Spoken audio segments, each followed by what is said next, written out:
Sadece fotoğraf.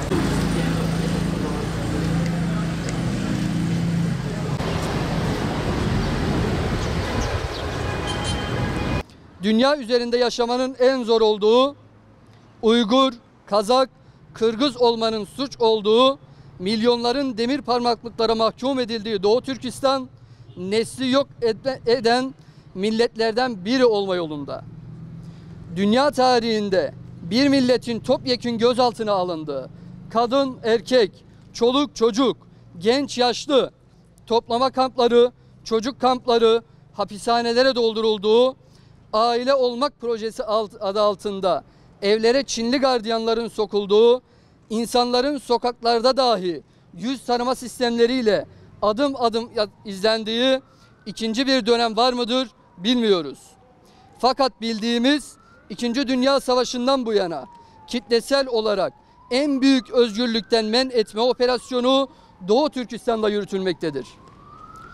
2014 yılından itibaren teröre karşı sert darbe operasyonu ile ilan edilen 75 aşırılık belirtisine karşı başlatılan keskin saldırılar 2017 Nisan'ından itibaren Doğu Türkistan genelinde yoğun bir şekilde kurulmaya başlayan ve sayıları 1200'e geçen Doğu Türkistan toplama kampları adı altında bambaşka bir noktaya taşındı.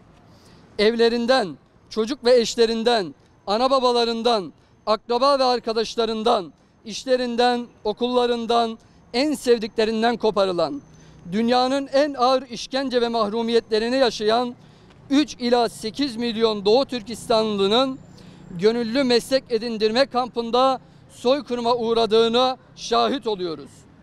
Bir çadıra ya da pusulaya sahip olmak, mutfağında birden fazla bıçak bulundurmak, pasaportu olmak, başörtü takmak, camiye gitmek, oruç tutmak, okulda, resmi dairelerde ana dilini kullanmak, toplama kamplarına götürülmek için yeterli bir sebep.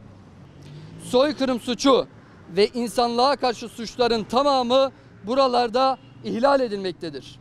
Toplama kampları kayıtsız şartsız bir an evvel kapatılmalı, bölgede uygulanan tüm hak ihlallerine derhal son verilmelidir.